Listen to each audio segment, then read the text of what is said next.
आज भी मैं प्रोपोर्शंस के ऊपर ही काम कर रही हूँ। तो मिस हेड के एंगल को तो जज कर ही रही हूँ, साथ ही साथ जो भी फेस है उसके स्ट्रक्चर एक्यूरेसी हम स्टिल लाइफ में या फिर दूसरे सब्जेक्ट में जितनी ज़रूरत नहीं होती है उतनी उससे कहीं ज़्यादा एक्यूरेसी की ज़रूरत होती है पोर्ट्रेट में। धीरे धीरे चीज़ें जो होती है वो बिल्ड होती है। मतलब 10 to 15 पोर्ट्रेट के ऊपर हम स्टडी कर चुके तरीके से जब हम रिपीटेडली काम करेंगे तो हमारी जो भी स्टडी है वो कितनी ज़्यादा बार बार वो चीज़ें हम अपनी मेमोरी में ले रहे हैं, है ना, तो वो कितनी ज़्यादा स्ट्रॉन्ग हो जाए।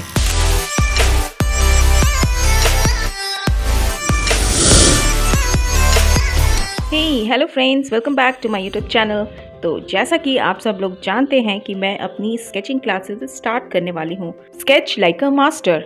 तो अगर आप बहुत ही ज़्यादा प्रोफेशनल लेवल की ड्राइंग एंड शेडिंग की टेक्निक्स को सीखना चाहते हैं तो आप बिल्कुल इस क्लास को ज्वाइन कर सकते हैं। अब बहुत सारे लोगों के मन में ये सवाल आ रहा होगा कि मैं आपकी क्लासेस क्यों ज्वाइन करूं, क्योंकि आजकल बहुत ज़्यादा हाइपर रियलिस्टिक वर्क के ऊपर ट्यूटोरियल्स अवेलेबल हैं, तो मैं आपकी कोर्स को क्यों ज्वाइन करूँ। कुछ पॉइंट्स मैं यहाँ पे शेयर कर रही हूँ why you should definitely join this class. पहला रीज़न है we will totally work on free hand drawing. ठीक है, हम यहाँ पे ग्रिड मेथड का यूज़ बिल्कुल भी नहीं करने वाले हैं। जो भी फ्री हैंड ड्राइंग की जो टेक्निक्स होती हैं, फ्री हैंड किस तरीके से हम चीज़ों को देखकर एग्जैक्टली ड्रॉ कर सकते हैं। जब भी किसी भी ऑब्जेक्ट को फ्री हैंड ड्रॉ करने की बात आती है तो सबसे पहला पॉइंट होता है लाइन क्वालिटी एंड दूसरा है प्रोपोर्शंस। तो इन दोनों चीज़ों के ऊपर हम काम करने वाले हैं। Second, very much important basic reason you should definitely join this class that we will work on eye training exercises। हम अपनी आई को ट्रेन करेंगे ताकि हम अपने वर्क में अपनी गलतियों को ढूंढ पाएं, है ना। हर बार हर वर्क को ले जाकर किसी और से पूछना कि बताओ मेरे वर्क में गलतियाँ क्या है ना, तो ऐसा तो नहीं हो सकता। तो हमें अपने आप को ही ट्रेन करना है ताकि हम अपनी गलतियों को ढूंढ पाएं, क्योंकि अगर हम गलतियों को ढूंढ नहीं सकते तो हम उसको करेक्ट भी नहीं कर सकते, है ना। तो अपनी गलतियों को जब हम खुद ढूंढने की कोशिश करते हैं तो उससे हमारी ऑब्जर्वेशन स्किल इंप्रूव होती है। थर्ड रीजन, ये जो कोर्स है स्पेशली डिजाइंड है फंडामेंटल्स के ऊपर rather than focusing on the final results. हम यहाँ पे अपनी फाउंडेशन को स्ट्रॉन्ग करने वाले हैं। जब हमारी फंडामेंटल स्किल स्ट्रॉन्ग हो जाती है तो हमारे अंदर एक कॉन्फिडेंस बिल्ड हो जाता है कुछ भी ड्रॉ कर लेने का, कुछ भी शेड कर लेने का। अपनी कॉन्फिडेंस हम बिल्ड कर पाते हैं कि हम जो हमारा मन करे हम वो बना सकते हैं। फोर्थ रीज़न, हम यहाँ पे क्लासिकल शेडिंग की टेक्निक्स को सीखने वाले हैं। हम यहाँ पे कोई भी ब्लेंडिंग टूल का यूज़ नहीं करेंगे जो आजकल हर कोई बताता है कि मेकअप ब्रश यूज़ कर लो, ब्लेंडिंग टूल यूज़ कर लो, टिश्यू पेपर यूज़ कर लो, और डिफरेंट टूल्स यूज़ करके हम जब ब्लेंड करते हैं तो उससे क्या होता है कि हम अपनी वैल्यू को समझ नहीं पाते हैं। कितना प्रेशर अप्लाई करना है वो नहीं समझ पाते हैं, कितनी डार्कनेस की वैल्यू कहाँ पर आएगी वो नहीं समझ पाते। मतलब इन शॉर्ट अगर हम बोलें तो वैल्यू की अंडरस्टैंडिंग अच्छे से नहीं हो पाती है। तो इसके लिए हमें जो ट्रेडिशनल शेडिंग की जो टेक्निक्स होती है उसको समझना बहुत ज़्यादा इंपॉर्टेंट है। तो इस शेडिंग की टेक्निक्स को हम सीखेंगे यहाँ पे। हाँ, definitely it's very time taking, थोड़ा टाइम लगता है इसमें, क्योंकि बहुत ज़्यादा लाइट प्रेशर अप्लाई करके लेयर वाइज लेयर हमें शेडिंग अप्लाई करनी होती है। लेकिन एक बार अगर आपने इस तरीके से वर्क कर लिया तो आपकी वैल्यू की अंडरस्टैंडिंग बहुत ही ज़्यादा अच्छे से हो जाएगी और आप लाइटिंग इफेक्ट को अपने वर्क में बहुत ही ज़्यादा ईजिली कैप्चर कर पाएंगे। तो अगर आप इंटरेस्टेड हैं तो जल्दी से मुझे DM करो इसी व्हाट्सएप नंबर पर। जो भी क्वेरी होगी मैं वहाँ पे आपको सारी चीज़ें एक्सप्लेन कर दूंगी। Hello friends, welcome back to my YouTube channel. So how are you all? I hope you all are doing good and doing a lot of practices, right? तो चलिए आज का लेसन स्टार्ट करते हैं। तो आज लेसन स्टार्ट करने से पहले मैं बता दूं कि जो भी लोग मेरे चैनल पे नए हैं उनको मैं एक ब्रीफ इंट्रोडक्शन दे देती हूँ अपने बारे में, क्योंकि मैंने बहुत दिनों से अपना इंट्रोडक्शन नहीं दिया है, बहुत सारे नए लोग भी जुड़े हैं। तो my name is Rajshree Ranjita and I am a professional artist, और बहुत दिनों से मैं इस फील्ड में हूँ, ऑलमोस्ट 5 to 6 ईयर्स से। और मैं 1 ईयर से यूट्यूब पे आर्ट की फंडामेंटल्स के ऊपर लेसन यहाँ पे लाती रहती हूँ, है ना। तो आप मेरे चैनल पे अगर आप आर्ट सीखना चाहते हैं और बहुत ज़्यादा बेसिक नॉलेज गेन करना चाहते हैं, बिल्कुल फंडामेंटल लेवल की चीज़ें सीखना चाहते हैं, तो आप मेरे चैनल को सब्सक्राइब कर सकते हैं। तो आज भी मैं प्रोपोर्शंस के ऊपर ही काम कर रही हूँ। तो जो भी लोग अगर मेरे चैनल पे आपने मेरे पहले की वीडियोस को देखा होगा तो आपको पता होगा कि मैं अभी प्रोपोर्शंस की सीरीज़ के ऊपर काम कर रही हूँ। ठीक है, तो आज भी मैंने प्रोपोर्शंस का ही लिया है, बट मैंने आज पोर्ट्रेट का लिया है। ठीक है, तो पोर्ट्रेट के को बहुत ही ज़्यादा अच्छे से डीपली मैंने एक्सप्लेन करा हुआ है कि किस तरीके से पोर्ट्रेट को ड्रॉ करना होता है और क्या क्या उसमें चीज़ें देखनी होती है। लुमिस हेड क्या होता है, और फिर लुमिस हेड और कंपैरेटिव कंपैरेटिव मेजरमेंट्स को कैसे साथ में लगाते हैं और तब पोर्ट्रेट को किस तरीके से बनाते हैं, फेस को मैच कराने का क्या प्रोसीजर होता है, मतलब फेस मैच किस तरीके से हम करा सकते हैं, है ना। बहुत सारी चीज़ें पूरा बिल्कुल स्टार्टिंग से लेकर लास्ट तक की चीज़ों को मैंने अच्छे से बताया है। तो अगर आप देखना चाहते हैं तो आप मेरे प्लेलिस्ट को विज़िट कर सकते हैं, ठीक है।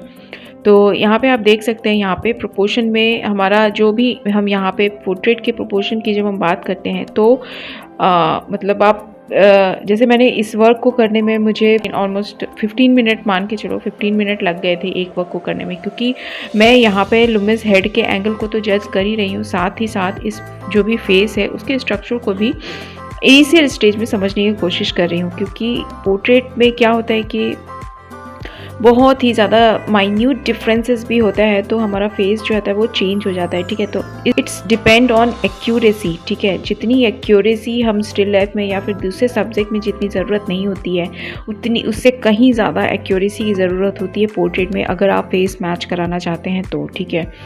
तो यहाँ पे फेस मैच कराने का गोल तो मैं नहीं बोलूँगी कि फेस मैच कराना है मुझे यहाँ पे, लेकिन हाँ एक स्ट्रक्चर, बेसिक स्ट्रक्चर कि जैसे इस पर्सन का फेस थोड़ा सा वाइड है या फिर लंबा है, किस एंगल में है ना, या फिर मतलब उस फेस का स्ट्रक्चर कैसा है, इंटरनल स्ट्रक्चर कैसा है, तो उस चीज़ के ऊपर मैं यहाँ पे काम कर रही हूँ, ठीक है। मतलब आइज़ और नोज़ के बीच में कितना गैप है, लिप के बीच में और नोज़ के बीच में कितना गैप है, चिन कितना बड़ा है, फोरहेड कितना बड़ा है, ईयर कितनी दूर पे है ना, इन सारी चीज़ों के ऊपर मैं यहाँ पे देखकर वर्क कर रही हूँ, ठीक है। तो आप ऐसे भी कर सकते हैं, जैसे अगर आप सिर्फ लुमिस हेड की स्टडी कर रहे हैं तो आप इस पोर्ट्रेट को उठाए और उसके एंगल को फटाफट से जज किया और 5-7 मिनट में उसके हेड के एंगल को हमने वहाँ पे ड्रॉ कर लिया और समझ लिया हेड के स्ट्रक्चर को, ठीक है। और इसके आगे का जो स्टेप है वही जो मैं अभी बताया मैंने अभी, कि उसके थोड़े इंटरनल स्ट्रक्चर को भी मैं यहाँ पे देख रही हूँ। तो यहाँ इसीलिए मुझे यहाँ पे टाइम लग गया था 15 मिनट्स, क्योंकि मैं यहाँ पे जो लुमिस हेड का जो एंगल है उसको भी जज कर रही हूँ, साथ ही साथ रेफरेंस के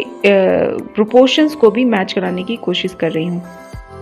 तो आप देख सकते हैं यहाँ पे जब भी हम प्रोपोर्शंस की बात करते हैं तो कंपैरेटिव मेजरमेंट सामने आ जाता है ना। तो उसी कंपैरेटिव मेजरमेंट्स के थ्रू ही मैं यहाँ पे सारी चीज़ों को देखकर सारी चीज़ों की सारे जो भी फेशियल फीचर्स है या फिर जो भी लाइंस हैं, जो भी एंगल्स हैं, उन सारी चीज़ों की प्लेसमेंट कर रही हूँ यहाँ पे, है ना। और बार बार चेक भी कर रही हूँ, ऐसा नहीं कि डाला और छोड़ दिया, है ना। बार बार उसको जैसे कि पहले की वीडियो में भी मैंने बताया कि जब हम प्रोपोर्शंस के ऊपर काम करते हैं तो हम बार बार रीचेक करते हैं कि जो भी मैंने लाइंस डाली है वो सही जगह पे है कि नहीं, वो कहीं थोड़ा बहुत मिसमैच तो नहीं हो गया है ना। तो लाइंस के एंगल को चेक करना है, लाइंस के साइज़ को चेक करना है, उसकी जगह को चेक करना है कि वो सही जगह पे है कि नहीं है ना। इन सारी चीज़ों को हमें बार बार रीचेक करना होता है और जहाँ पे भी लगे कि नहीं चेंजेस करने चाहिए वहाँ पे आपको चेंजेस करना है, क्योंकि इनिशियल स्टेज में ज़रूरी नहीं है कि जो भी लाइंस हम डालें वो फर्स्ट लाइन में ही बिल्कुल एक्यूरेट हो जाए, ठीक है। धीरे धीरे जितनी ज़्यादा हम प्रैक्टिस करते हैं, जितनी हमारी हैंड आई कोऑर्डिनेशन स्ट्रांग होती है, जितनी ज़्यादा हम आई को ट्रेन कर चुके होते हैं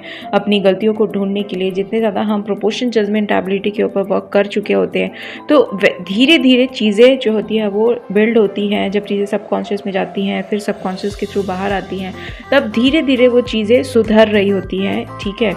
तो हमें बार बार रीचेक करना है और उसको करेक्ट करना है, ठीक है। तो इसी तरीके से आप प्रैक्टिस कर सकते हैं डिफरेंट रेफरेंस को लेकर। 5-6 रेफरेंस आपने ले लिया एक दिन में और फिर उसी की स्टडी करी, क्योंकि क्या होता है कि अगर हम एक ही वर्क पे 2-3 घंटे लगाएं और उसी 2-3 घंटे में आप सोचो कि अगर 1 घंटे में हम 6 फिगर्स के ऊपर काम कर रहे हैं तो 2-3 घंटे में हम कितना कर लेंगे, है ना। मतलब 10 to 15 पोर्ट्रेट के ऊपर हम स्टडी कर चुके होंगे उस समय तक। तो आप सोचो कि इस तरीके से जब हम रिपीटेडली काम करेंगे तो हमारी जो भी स्टडी है वो कितनी ज़्यादा बार बार वो चीज़ें हम अपनी मेमोरी में ले रहे हैं, है ना, तो वो कितनी ज़्यादा स्ट्रॉन्ग हो जाएगी, है ना। तो इसी चीज़ को हमें अपनी सबकॉन्शियस को स्ट्रॉन्ग करना है, चीज़ों को बार बार रिपीटेडली जब हम काम करते हैं, जब हम एक्शन करते हैं, तो उसको हमारे मेमोरी के अंदर जाने से कोई नहीं रोक सकता, है ना। और फिर उसके बाद जब चीज़ें बाहर निकल कर आती हैं तो वो कितनी ज़्यादा स्ट्रॉन्ग हो जाती हैं, है ना। तो इसीलिए आपको इसी तरीके से बार बार प्रैक्टिस करनी है। डिफरेंट रेफरेंस को उठाएं, उसके एंगल को जज करें और उसके प्रोपोर्शंस की स्टडी करें, है ना। तो जैसे कि आपने देख लिया होगा थंबनेल में मैंने क्या लिखा है, smart work over hard work, है ना। तो स्मार्ट वर्क करने का क्या मतलब, यही रिपीटेडली आपको काम करना है। जितना टाइम आप एक वर्क में लगा रहे हैं, 2 घंटे, 3 घंटे, 4 घंटे, और उस पर लगे हैं बिल्कुल अपने शेड को ब्लेंड करने में, अपने शेड को स्मूथ करने में, है ना, और हमारे वर्क में प्रोपोर्शनल मिस्टेक्स हो रही हैं, वैल्यू सही से नहीं आ रही, तो इन चीज़ों को इग्नोर करना है। मतलब बाद में उस चीज़ों के ऊपर आप काम कर सकते हैं, पहले हमें अपने फंडामेंटल्स के ऊपर काम करना है। तो हमें जब रिपीटेडली जब हम काम करते हैं तो हमारी जो सबकॉन्शियस लेवल जो होता है वो बहुत ज़्यादा इंक्रीज़ हो जाता है। तो हमें अपनी माइंड को स्ट्रॉन्ग करना है, सबकॉन्शियस को स्ट्रॉन्ग करना है, हमें स्मार्ट वर्क करना है। तो अभी तक जितने भी लेसन्स दिए हैं मैंने, 4-5 लेसन्स दिए हैं, तो इसी प्रोपोर्शंस के ऊपर ही दिए हैं। तो अगर आपने नहीं देखी है, डिफरेंट सब्जेक्ट के साथ मैंने दिया है, जैसे ह्यूमन फिगर हो गए, एनिमल्स हो गए, स्टिल लाइफ्स हो गए, पोर्ट्रेट हो गए, है ना। तो इन सारी चीज़ों के ऊपर मैंने अभी प्रोपोर्शंस के ऊपर जो भी प्रोपोर्शन जजमेंट एबिलिटी को किस तरीके से हमें स्ट्रॉन्ग करना है डिफरेंट सब्जेक्ट के ऊपर, मैंने उस चीज़ के ऊपर अच्छे से एक्सप्लेन किया है। तो आप वो भी जाकर पहले की वीडियोज़ को भी देख सकते हैं ना। और नेक्स्ट में कौन सा सब्जेक्ट मैं लूँ आप ये भी बता सकते हैं। मतलब प्रोपोर्शन जजमेंट एबिलिटी के ऊपर ही काम करना है या फिर कुछ दूसरा अगर सब्जेक्ट दूसरे टॉपिक के ऊपर काम करना है तो वो भी आप मुझे बता सकते हैं कमेंट में, है ना।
तो फ्रेंड्स, आई होप कि आपको मेरा आज का लेसन अच्छा लगा हो। तो अगर आपको अच्छा लगा है तो प्लीज़ मेरे इस वीडियो को लाइक करना, मेरे चैनल को सब्सक्राइब करना अगर आप मेरे से जुड़े रहना चाहते हैं तो।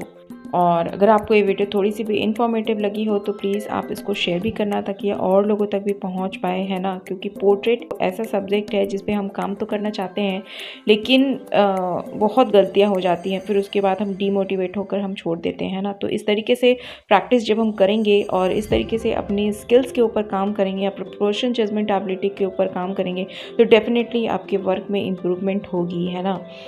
तो अगर आपको ये वीडियो इन्फॉर्मेटिव लगी हो तो प्लीज़ इसको शेयर भी करना, है ना। और मुझे कमेंट में लिखकर ज़रूर से बताना कि आपको ये वीडियो कैसा लगा, और अगर अच्छा लगा हो तो लाइक करना। और अगर आप मेरे चैनल पे नए हैं और आर्ट सीखना चाहते हैं, फ्री हैंड ड्राइंग सीखना चाहते हैं, तो आप मेरे चैनल को सब्सक्राइब भी कर सकते हैं, क्योंकि मैं इसी तरीके से बिगनर लेवल पे बहुत ही ज़्यादा ट्यूटोरियल लाती रहती हूँ।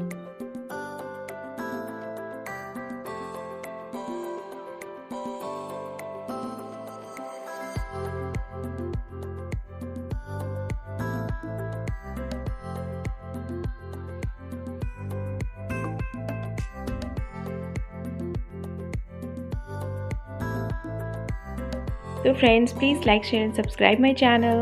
मिलते हैं फिर नेक्स्ट वीडियो में, तब तक के लिए bye bye. Thanks for watching my video. Keep watching, keep practising.